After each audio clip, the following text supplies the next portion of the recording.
সম্মানিত দর্শকবৃন্দ, সম্প্রতি এই ভিডিও ক্লিপটি সারা বিশ্বে ভাইরাল হয়ে গেছে।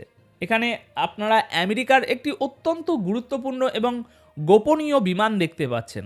এই বিমানটি সাধারণত তখনই দেখা যায় যখন আমেরিকা কোনো বড় যুদ্ধের খুব কাছাকাছি চলে যায়, বা কোনো পারমাণবিক যুদ্ধের আশঙ্কা তৈরি হয়, কিংবা যখন মনে করা হয় যে আমেরিকার প্রেসিডেন্টের জীবনের উপর বড় কোনো ঝুঁকি রয়েছে।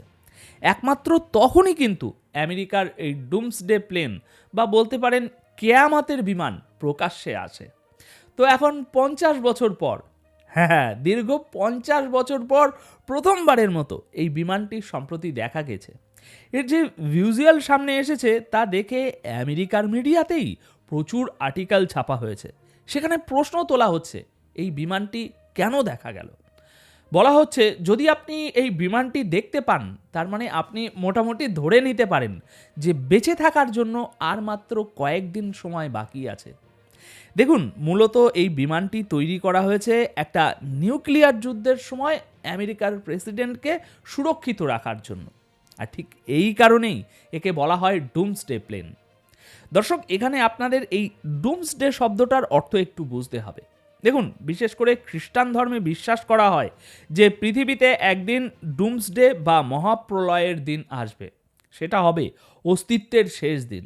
চারিদিকে ধ্বংসলীলা চলবে, আগুন জ্বলে উঠবে এবং মূলত কোনো মানুষ আর বেঁচে থাকবে না। এই শব্দটি ইংরাজি ভাষায় এতটাই জনপ্রিয় যে আপনারা হয়তো দেখেছেন সুপারম্যানের যে সবচেয়ে বড় বা শক্তিশালী শত্রু, তার নামও কমিক্সে রাখা হয়েছে ডুমসডে। তো আপনারা এবার কল্পনা করে দেখুন, যখন আমেরিকা তাদের একটি বিমানের নাম দেয় ডুমসডে প্লেন, এবং হঠাৎ করে সেই বিমানটি যখন এমন একটা সময়ে আকাশে দেখা যায়, তখন সারা বিশ্বে কতটা আলোড়ন তৈরি হতে পারে ভেবে দেখুন। বিশেষ করে এমন একটা সময় যখন ডোনাল্ড ট্রাম্প সব জায়গায় যুদ্ধের কথা বলছেন। ভেনিজুয়েলায় অ্যাটাক করার কথা হচ্ছে, গ্রিনল্যান্ডে কবে যাব সেই আলোচনা হচ্ছে, এমনকি আবার ইরানে বোমা ফেলারও কথা বলা হচ্ছে, জানেন তো। আর এরই মধ্যে আমেরিকার যে রক্ষা মন্ত্রণালয়, তার নাম পরিবর্তন করে যুদ্ধ মন্ত্রণালয় করে দেয়া হয়েছে। এমন একটা উত্তপ্ত পরিস্থিতিতে 51 বছর পর যখন এই ডুমসডে প্লেনটি দেখা যায়, তখন স্বাভাবিকভাবেই প্রশ্ন ওঠে, তাহলে কি ডোনাল্ড ট্রাম্প একটি অনিবার্য নিউক্লিয়ার যুদ্ধের জন্য প্রস্তুতি নিচ্ছেন, নাকি ট্রাম্প এর মাধ্যমে কোনো সংকেত দিচ্ছেন? দেখুন, সংকেতটা এমন হতে পারে যে প্রয়োজন হলে আমি নিউক্লিয়ার অস্ত্র ব্যবহার করতেও পিছপা হব না। দেখুন, আপনারা যদি ইতিহাসে দেখেন, তবে আমেরিকা হলো বিশ্বের একমাত্র দেশ যারা পরমাণু অস্ত্র ব্যবহার করেছে। হিরোশিমা আর নাগাসাকিতে 2টো অ্যাটমিক বোমা ফেলা হয়েছিল। আর আজকের দিনে তো তার চেয়েও অনেক অনেক অনেক বেশি শক্তিশালী অস্ত্র তৈরি হয়ে গেছে। তাই এই ডুমসডে প্লেনের হঠাৎ আবির্ভাবকে আপনারা পুরো বিশ্বের কাছে একটা বার্তা হিসাবে দেখতে পারেন। আমেরিকা শুধু তাদের ডিফেন্স বাজেট $1 ট্রিলিয়ন থেকে বাড়িয়ে $5 ট্রিলিয়ন নিয়ে যাচ্ছে না, যা কিনা এক বিশাল বড় লাভ, এবং সেটাও 1 বছরের মধ্যে। বরং এটা এমন একজন প্রেসিডেন্টের কাজ যিনি বলেছিলেন যে তিনি প্রতিরক্ষা খরচ কমাবেন। সুতরাং পরিষ্কার বোঝা যাচ্ছে ডোনাল্ড ট্রাম্প সরকারে এসে এমন কিছু দেখেছেন বা বুঝেছেন যে এখন খরচ কমানোর সময় নয়, এখন শুধু যুদ্ধের জন্য প্রস্তুত হতে হবে। যুদ্ধের মাধ্যমেই আমরা আমেরিকার ক্ষমতা সারা বিশ্বে পুনরায় প্রতিষ্ঠিত করতে পারবো।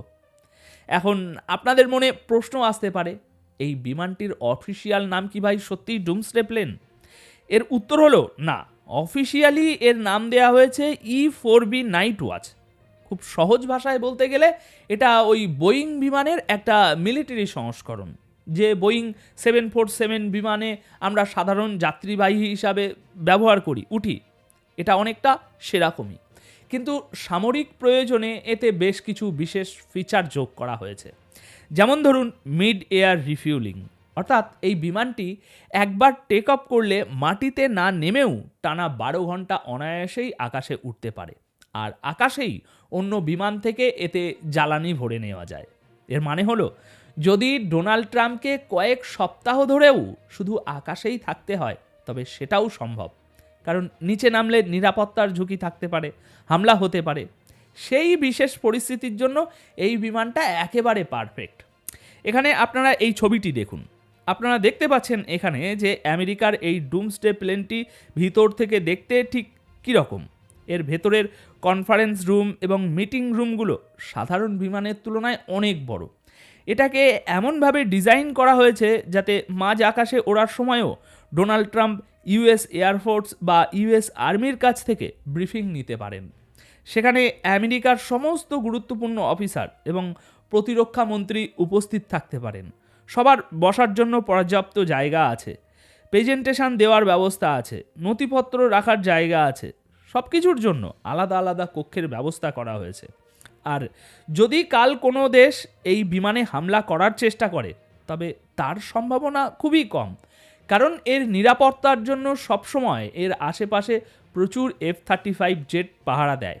এছাড়া ইউএস এয়ারফোর্সের ওয়েবসাইটে পরিষ্কার লেখা আছে যে এই E-4B বিমানটি ইলেকট্রোম্যাগনেটিক পালস মানে ইএমপির প্রভাব থেকেও সুরক্ষিত।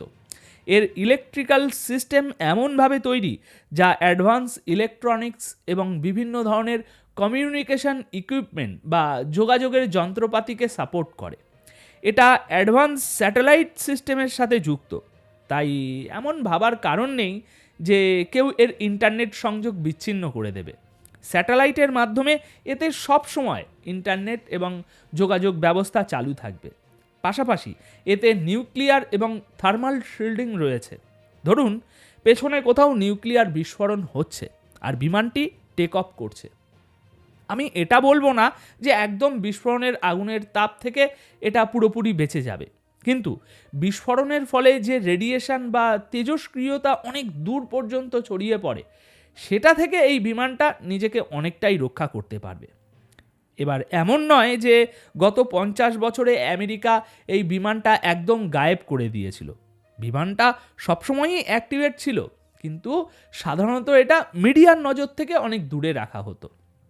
এখন হঠাৎ করে আমরা দেখলাম এটা লস অ্যাঞ্জেলেস এয়ারপোর্টে ল্যান্ড করেছে।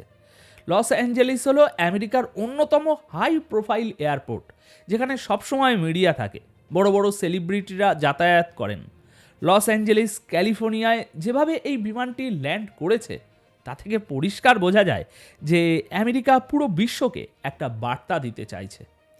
যদিও এই বিমানটি যখন দেখা গিয়েছিল তখন ডোনাল্ড ট্রাম্প এতে ছিলেন না, তখন সেখানে ছিলেন আমেরিকার ওয়ার মিনিস্টার পিট হেগসেথ।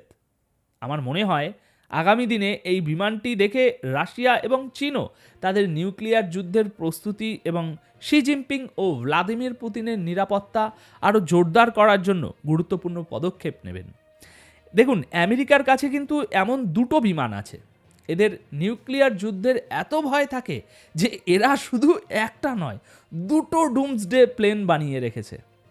একটা হলো এই E-4B নাইট ওয়াচ যা সম্প্রতি দেখা গেল, আর অন্যটি হলো E-6B মার্কারি। এটা এদের দ্বিতীয় নিউক্লিয়ার কমান্ড এয়ারক্রাফট। এছাড়া রাশিয়াও অবশ্যই তাদের নিজস্ব একটি বিমান বানিয়ে রেখেছে যাকে বলা হয় ম্যাক্স ডোম। এটা অনেকটা আমেরিকার এই ডুমসডে প্লেনের মতোই কাজ করে এবং ফিচারগুলোও প্রায় একই।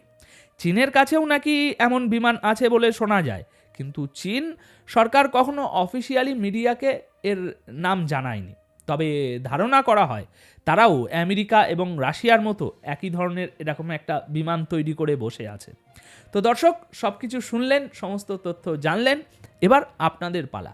বলুন এমন একটা সময়ে, এমন যুদ্ধের পরিস্থিতির মধ্যে আমেরিকার এই কেয়ামতের বিমান সামনে নিয়ে আসার অর্থ কী হতে পারে?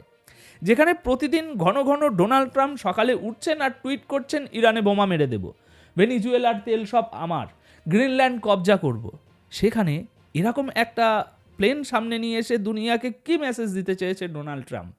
কমেন্ট বক্সে আপনাদের যুক্তিযুক্ত উত্তর অবশ্যই লিখে জানান, আমি আপনাদের কমেন্ট অবশ্যই পড়ব। ভালো থাকবেন, সুস্থ থাকবেন, ধন্যবাদ আপনাদের সকলকে।